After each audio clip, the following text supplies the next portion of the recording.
Hello, hello, hello. It's 12:30 on a Thursday, and not just any Thursday. Thanksgiving Thursday. Woohoo! Okay, I'm taking the silly hat off, but I promised a funny hat, and here it is. This is my son's favorite. He's looking forward to wearing it on Thanksgiving. I wore the pilgrim hat last year, so I figured this year I could wear the turkey hat. So I'm just popping in to wish you all such a happy Thanksgiving. And I'm going to give you a couple tips and tricks that you can watch this real quick before you go to your meal, and you can make it the best year yet. So the first thing I want to do is thank you from the bottom of my heart for all the work you put into this Thanksgiving meal to make it beautiful for your friends and family.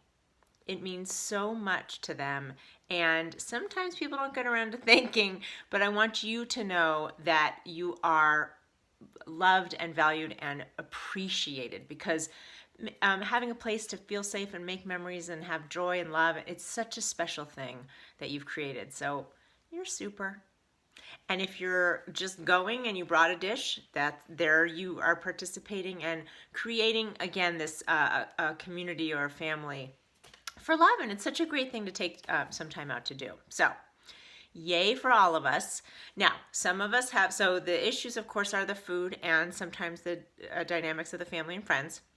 So keeping it quick, but a couple tips for the actual meal. One, plan it. So the blog today was a list of things that, calorie counts, for all the things. Go ahead and plan it. Plan what you're gonna have.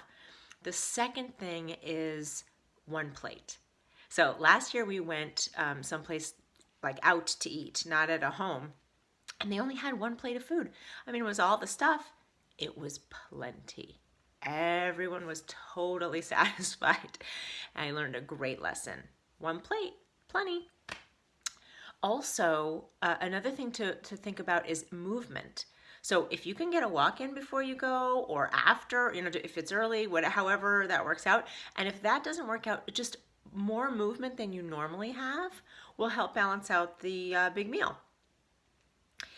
The other thing that helps with not feeling like you need to be eating constantly is to think about who you want to connect with at the table.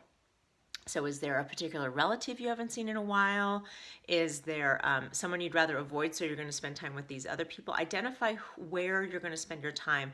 And the other thing I always like is come up with an intentional question. Like, it's nice to have access to family that you don't get to see all the time sometimes. And if you have a question about history or of the family or something, it's a great idea to get that in mind and then use that as a theme for the Thanksgiving.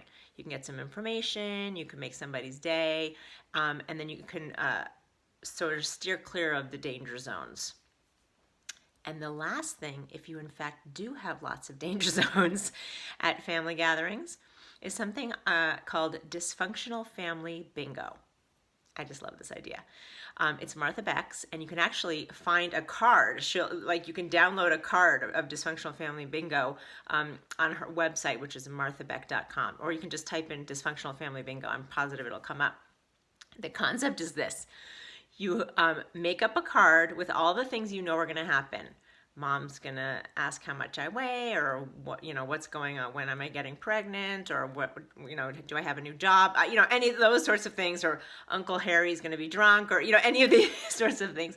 And when they happen, you mark them off on this on this grid, and you do this with a friend who's also going through a difficult time, and then you see who wins by who gets all the items off their list first. And then you can treat each other to something special, a movie together or a walk or a massage or something fun. It's just a way that you can become an observer of the dynamics. That's always a better place to be. When you get sucked in is when the trouble starts. When you can observe all the nutty behavior of everyone else and be outside of it, you always come out a winner. So hopefully, there's no need for Dysfunctional Family Bingo, but I think there's more than we like to think. But if you're just excited to see your family, I just hope you have the best Thanksgiving ever. And know that this is one meal. Tomorrow is a new day, regular day. Go back to your regular eating, and this is just a blip, just a fun time that doesn't end up being a slide on ice through to Christmas and New Year's. You can do it. Have a fantastic, wonderful, meaningful, joyous day and meal. And have a great time the rest of the weekend, which is normal days. Normal days. And I'm sending love. Bye.